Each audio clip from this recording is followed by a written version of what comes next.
Team کی toss جیت کر بیٹنگ جاری۔ گرین شرٹس ایک روزہ میچ میں افغانستان کو ہمیشہ زیر کرنے کے مشن پر گامزن۔ آئی سی سی ون ڈے ورلڈ کپ کے 22ویں میچ میں پاکستان نے افغانستان کے خلاف ٹاس جیت کر بیٹنگ کا فیصلہ کیا۔ میچ چنئی میں کھیلا جا رہا ہے۔ پاکستان ٹیم میں ایک تبدیلی کی گئی ہے۔ محمد نواز بخار کے باعث ٹیم میں شامل نہیں ہیں، ان کی جگہ شاداب خان کو ٹیم میں شامل کیا گیا ہے۔ ورلڈ کپ کے پوائنٹس ٹیبل کی بات کی جائے تو اس وقت پاکستان 5ویں پوزیشن میں جبکہ افغانستان 10ویں پوزیشن پر موجود ہے۔ دونوں ٹیموں کا یہ اپنا 5واں میچ ہے۔ پاکستان کو اب تک 2 میں کامیابی اور 2 میں شکست، جبکہ افغانستان کو 1 میں جیت اور 3 میں ہار کا سامنا کرنا پڑا ہے۔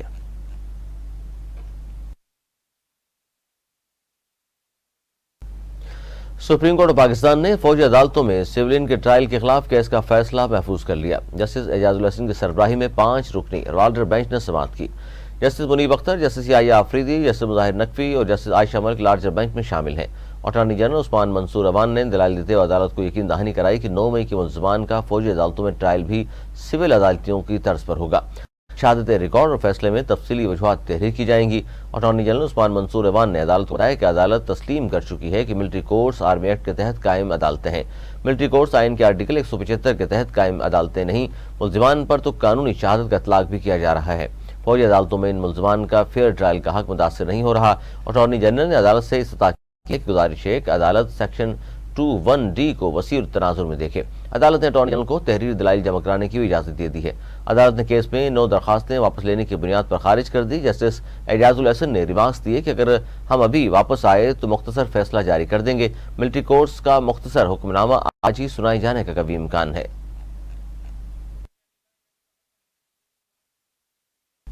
نون لیگ کے قائد اور سابق وزیر اعظم نواز شریف نے ایون فیلڈ اور الازہریہ ریفرنس میں سزا کے خلاف اپیلیں بحال کرنے کی درخواستیں اسلام آباد ہائی کورٹ میں دائر کر دیں۔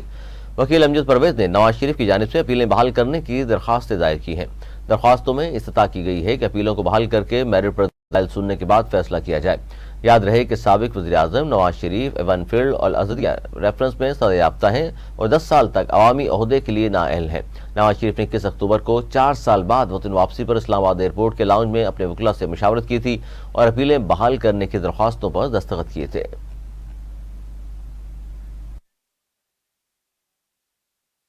پاکستان تحریک انصاف کے چیئرمین اور وائس چیئرمین شاہ محمود قریشی پر فرد جرم عائد کر دی گئی۔ آفیشیل سیکرٹ ایکٹ عدالت کے جج ابوالحسنات ذوالقرنین نے اڈیالہ جیل میں سماعت کی۔ آفیشیل سیکرٹ ایکٹ کی خصوصی عدالت نے دونوں رہنماؤں پر فرد جرم عائد کر دی۔ چیئرمین پی ٹی آئی اور شاہ محمود پر سائفر کیس میں فرد جرم عائد کی گئی۔ عدالت نے کیس کے گواہان کے بیانات 27 اکتوبر کو طلب کر لیے۔ چیئرمین پی ٹی آئی اور شاہ محمود قریشی نے صحت جرم سے انکار کر دیا۔ جج ابوالحسنات نے فرد جرم روکنے کی چیئرمین پی ٹی آئی کی درخواست مسترد کرتے ہوئے کہا، آج تاریخ فرد جرم کے لیے رکھی گئی تھی، فرد جرم عائد کی جاتی ہے۔ چیئرمین پی ٹی آئی اور شاہ محمود قریشی کے وکلاء نے 265 سی آر پی سی کی درخواست دائر کر دی۔ عدالت نے سائفر کیس کی سماعت 27 اکتوبر تک ملتوی کر دی۔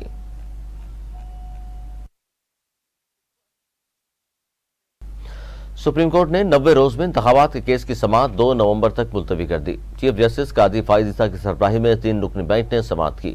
سپریم کورٹ نے الیکشن کمیشن اور وفاق کو نوٹس جاری کر دیے۔ حکم نامے میں کہا گیا ہے کہ انتخابات سے متعلق درخواستوں میں کئی مختلف اصلاحات کی گئی ہیں۔ درخواستوں میں صدر پاکستان کو بذریعہ سیکرٹری فریق بنایا گیا ہے۔ صدر مملکت کو آئینی استثناء حاصل ہے۔ سپریم کورٹ نے کیس کی سماعت 2 نومبر تک ملتوی کر دی۔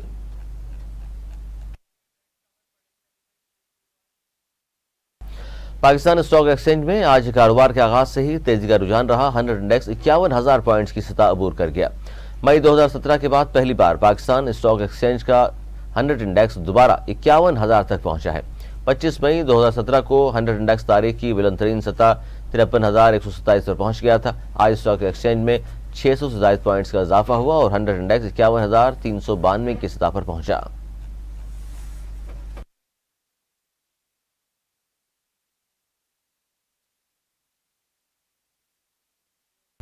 نگراں وزیر خارجہ جلیل عباس جیلانی نے کہا ہے کہ پاکستان ریجن میں ترقی، امن و استحکام کے لیے اپنا کردار ادا کرتا رہے گا۔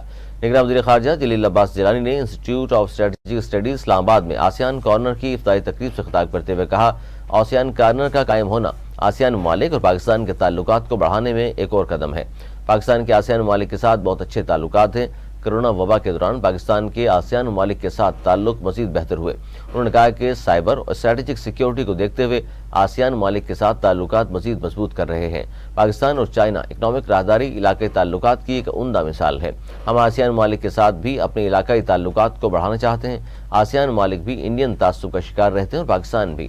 ہم آسیان ممالک کے ساتھ اپنی ایونٹ اور تعلقات کو بڑھانے کے لیے باہمی کیلنڈر کا اجرا کریں گے۔ ضرور پڑھیں cipher case Imran Khan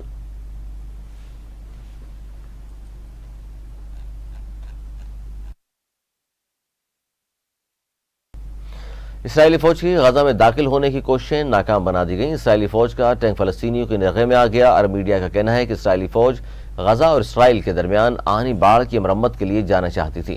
Hamas نے اسرائیلی فوج کا ایک ٹینک اور 2 فوجی بلڈوز تباہ کرنے کا دعویٰ کیا ہے۔ حماس کے مطابق اسرائیلی فوج اپنی گاڑیاں چھوڑ کر واپس اسرائیل جانے پر مجبور ہو گئی۔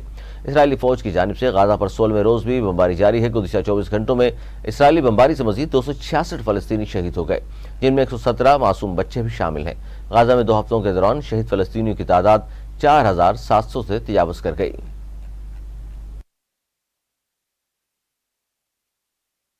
نگراں وزیر اعلیٰ سندھ جسٹس ریٹائرڈ مقبول باقر نے محکمہ لیبر کو ہدایت کی ہے کہ وہ اپنے متعلقہ ڈائریکٹوریٹ کو فائل کرے تاکہ صنعتی اکائیوں میں تمام محنت کشوں خاص طور پر خواتین ورکرز کے ساتھ ان کی تنخواہیں ریگولرائز اور ریٹائرمنٹ کے حوالے سے امتیازی سلوک کو ختم کیا جا سکے۔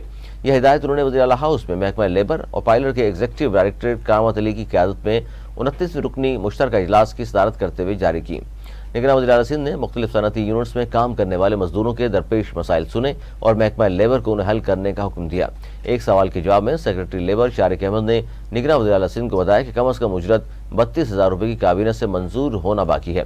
نگراں وزیر اعلیٰ سندھ نے انہیں ہدایت کی ہے کہ وہ کابینہ کے لیے سمری پیش کریں، اسے سرکولیشن کے ذریعے منظور کریں اور پھر اس پر عمل درآمد کو یقینی بنائیں۔ نگراں وزیر اعلیٰ سندھ نے محکمہ لیبر کو ہدایت کی ہے کہ سیسی کے ورکرز کا ڈیٹا EOBI کے ساتھ ملا کر انہیں رپورٹ کریں۔ مزدور رہنماؤں نے ایک فیکٹری میں عادت زدگی کے واقعے کی نشاندہی کی جس میں 17 اکتوبر 2023 کو وہاں کام کرنے والے 2 بچوں کی زندگیاں ختم ہو گئیں۔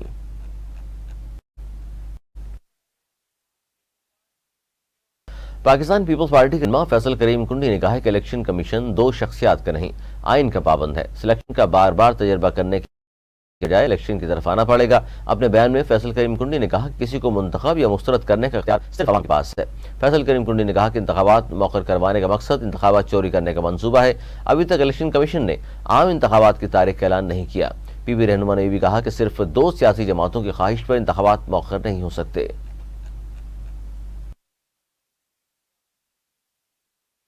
پاکستان پیپلز پارٹی کے چیئرمین بلاول بھٹو زرداری نے کہا ہے کہ مادر جمہوریت بیگم نصرت بھٹو شفقت، صبر اور حوصلے کا استعارہ ہے۔ انہوں نے پاکستان کی جمہوریت اور عوام کی خاطر اپنا سب کچھ قربان کرنے سے کبھی دریغ نہیں کیا۔ چیئرمین پیپلز پارٹی نے بیگم نصرت بھٹو کی 12ویں برسی پر اپنے پیغام میں انہیں خراج عقیدت پیش کرتے ہوئے کہا کہ مادر جمہوریت احتساب شخصیت تھیں جنہوں نے پاکستانی عوام کو حق حاکمیت واپس دلانے کے لیے ایک بدتر عامر کے خلاف تاریخی تحریک کی قیادت کی۔ انہوں نے کہا کہ قائد عوام شہید ذوالفقار علی بھٹو کے عدالتی قتل کے بعد جب تک صحت نے ساتھ دیا، بیگم نصرت بھٹو عوامی حقوق کی لڑائی لڑتی رہیں اور ایک دن بھی چین سے نہیں بیٹھیں۔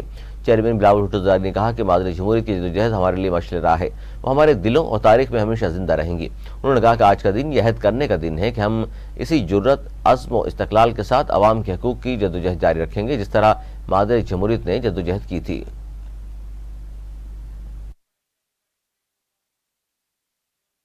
دماغ خور جرثومہ نیگلیریا سے کراچی میں ایک اور شہری انتقال کر گیا۔ رواں برس پاکستان میں اب تک نیگلیریا سے جاں بحق افراد کی تعداد 8 ہو چکی ہے۔ کراچی میں دماغ خور جرثومہ نیگلیریا سے ایک اور شخص انتقال کر گیا۔ شہری کو بخار، سر درد، خون کی الٹیوں کے باعث نجی ہسپتال لایا گیا تھا۔ ٹیسٹ کے بعد ڈاکٹروں نے نیگلیریا کی تشخیص کی تھی۔ مرنے والا شخص نارتھ کراچی سیکٹر 11 کا رہائشی تھا۔ رپورٹ کے مطابق رواں برس پاکستان میں نیگلیریا سے جاں بحق افراد کی تعداد 8 ہو چکی ہے۔ کراچی میں 5، کوئٹہ، حیدرآباد، میرپور خاص میں ایک شہری انتقال کر گیا۔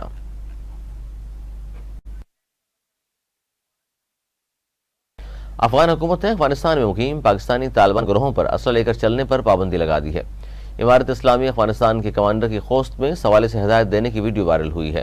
افغان طالبان کمانڈر نے کل عدن تنظیم کی کارندوں کو مخاطب کر کے کہا کہ آپ لوگ ہمارے یہاں مہاجر اور ہمارے لیے قابل قدر ہیں۔ آج کے بعد کسی کو اسلحہ لے کر چلنے کی اجازت نہیں۔ انہوں نے کہا کہ یہ تبلیغی حکومت نہیں کہ آپ کی منت کریں۔ امارت اسلامی حاکم اور ہم حفاظت پر مامور ہیں۔ امارت اسلامی کے خلاف بات کرنے والا گرفتار ہوا تو پھر اس کا نہ پوچھے۔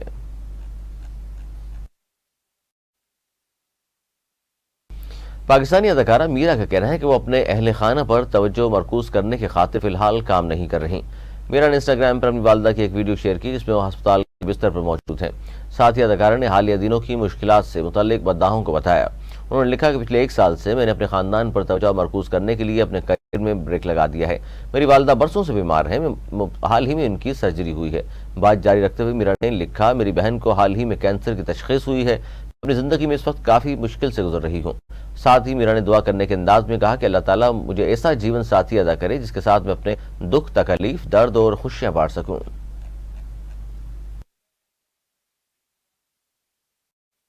سینئر پاکستانی صحافی ارشد شریف کے کینیا میں قتل کو 1 برس بیت کیا، لیکن ملزمان اب تک انصاف کے کٹہرے میں نہ لائے جا سکے۔ صحافی ارشد شریف کو 1 سال قبل آج ہی کے دن کینیا میں ایک مبینہ پولیس مقابلے کے دوران قتل کر دیا گیا تھا۔ 23 اکتوبر 2022 کو کینیا کے شہر نیروبی میں مگاڈی ہائی وے پر پیش آنے والے اس واقعے کو بعد ازاں کینیا کی پولیس کی جانب سے غلط شناخت کا واقعہ قرار دیا، تاہم ارشد شریف کے قتل کی تحقیقات میں کینیا پولیس کے موقف میں تصادم پایا گیا۔ ارشد شریف کے قتل میں ملوث کینیا پولیس کے 5 اہلکار بحال ہونے کے بعد ڈیوٹی پر واپس آ گئے۔ رائے کے مطابق 5 پولیس اہلکاروں کو انکوائری میں بے گناہ قرار دیا گیا، جبکہ 2 اہلکاروں کو سینئر رینک پر ترقی بھی دی گئی۔ پاکستانی سپریم کورٹ نے صحافی ارشد شریف کے قتل پر خود نوٹس بھی لیا تھا، تاہم کئی سماعتوں کے باوجود کیس کسی فیصلے پر نہیں پہنچ سکا۔